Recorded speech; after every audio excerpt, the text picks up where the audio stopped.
네, 안녕하세요. 저는 부산 성모병원 소아청소년과 정재은입니다. 요즘은 진료실에 이제 독감 환자가 정말 많이 늘었는데요. 독감 치료를 하고 나서 이제 먹는 약이든 주사약이든 사용하고 나서 이제 이상행동에 대한 안내사항을 많이 듣게 되실 텐데 그런 이상행동에 관해서 이제 소개하는 시간을 가져보도록 하겠습니다.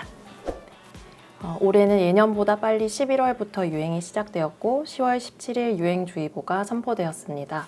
유행 시기별 A형을 살펴보면 겨울 초기에 A형이 유행하고 뒤이어서 봄 시즌에는 이제 주황색인 B형이 유행하는 패턴이 반복되어서 아마 올해도 비슷할 것으로 예상됩니다.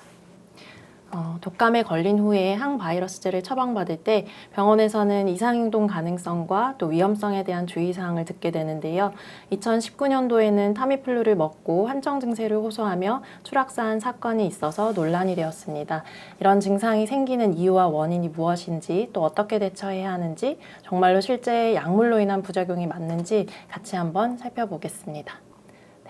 이상행동의 초기 증상으로는 사람을 정확하게 인지하지 못하고 없는 사람을 있는 것처럼 이야기하거나 스스로 손을 물어뜯거나 먹는 것을 구분하지 못하는 행동, 또 만화 주인공이나 코끼리, 사자와 같이 어떤 헛것을 보는 증상, 의미를 알 수 없는 말을 하거나 알아들을 수 없는 모호한 말을 하는 행동 등에 해당이 되고요. 상황과 관계없는 공포감이나 분노를 표현한다든지 갑자기 화를 내거나 울거나 큰 소리로 노래를 부르는 것과 같은 행동들이 모두 포함이 됩니다. 이상 언어와 행동은요, 사고가 일어날 수 있거나 다른 사람이 다칠 수 있는 이상 행동으로 이제 자기도 모르는 사이에 신발을 신고 밖으로 뛰어나가거나 높은 곳에서 뛰어내리는 경우, 또 위험한 물건으로 가족들을 해치려고 하는 경우 등에 해당합니다.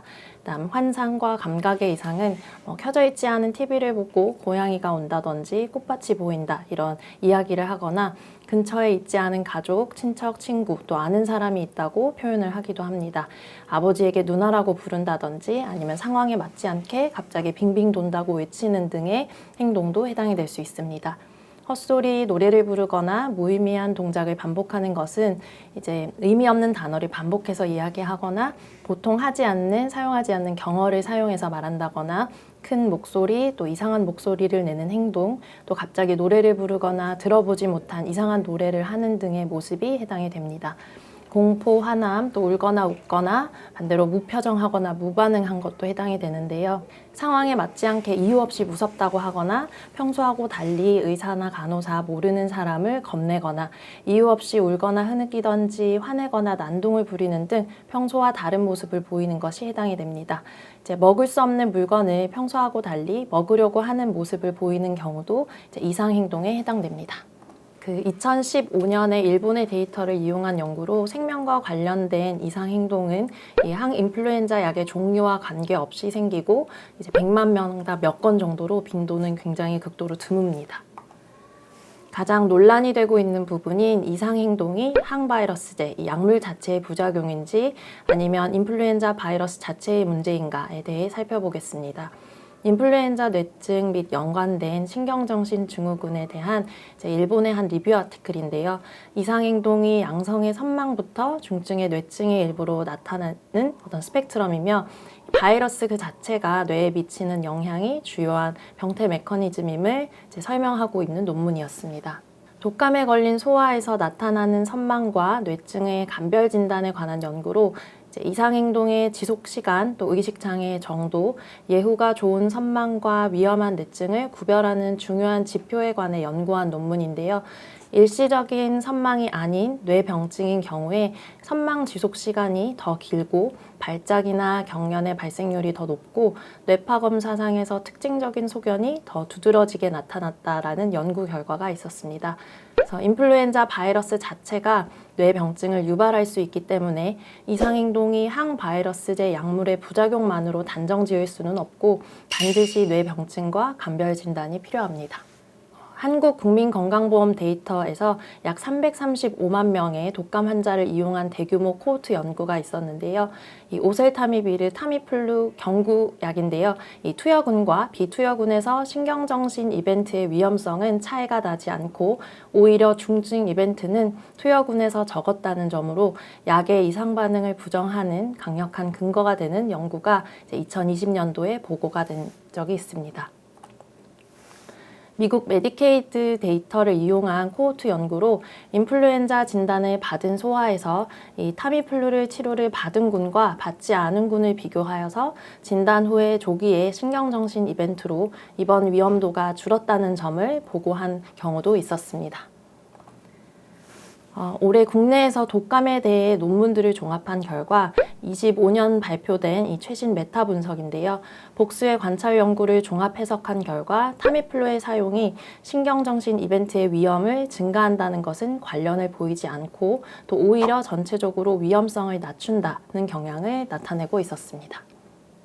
한 연구에서 직후 단기간에 이상행동의 위험성이 증가할 가능성을 지적하여 투여 직후의 주의 깊은 관찰의 필요성을 시사하고 있습니다. 이상행동은 약의 복용 유무와 관계없이 일어나므로 독감으로 인한 열이 발생하기 시작한 첫 48시간 또 항바이러스제를 사용하고 난 이후로도 이틀 정도는 환아를 혼자 두지 말고 창문 등을 잠궈두어 혹시 모를 안전사고를 대비하는 것이 필요합니다. 약과 이상행동의 인과관계는 확실하지 않으나 발열 후의 수일간은 바이러스, 고열, 약 등 복수 요인이 작용하여서 이상행동이 발생할 수 있으니 면밀한 관찰이 반드시 필요합니다. 인플루엔자 바이러스가 뇌에 영향을 미치는 질환으로 인플루엔자 연관 뇌증이라고도 불리고요. 인플루엔자 뇌증 중에서 급성 괴사성 뇌증이 가장 중요한 합병증으로 주요한 사망 원인입니다. 25년도 미국 CDC 데이터에 따르면 192명이 이 IA 의심 사례가 보고되었으며 이 중에서 57%가 실제로 인플루엔자 연관 뇌증으로 진단을 받았고 34%가 급성 괴사성 뇌증으로 진단을 받았습니다. 82명은 이 인플루엔자 연관 뇌증에 속하지 않았습니다. 진단받은 친구들의 중간 연령은 5세, 55%는 본래 건강한 아이였습니다. 인플루엔자 연관 뇌증으로 진단받은 경우에는 74%가 중환자실에 입원하고 19%가 사망에 이르렀습니다.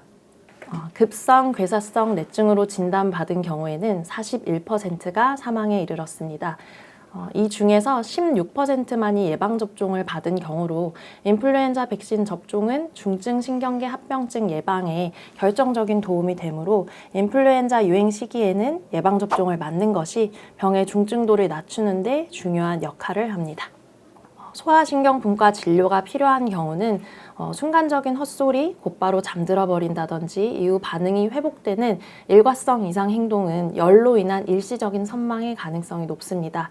하지만 수시간 동안 의미가 불분명한 말을 계속하거나 불렀을 때 반응이 떨어지는 의식 저하, 경련 증상이 반복되는 경우에는 인플루엔자 연관 뇌증의 가능성이 있기 때문에 응급 상황일 수 있어서 소아신경분과의 진료가 반드시 필요합니다.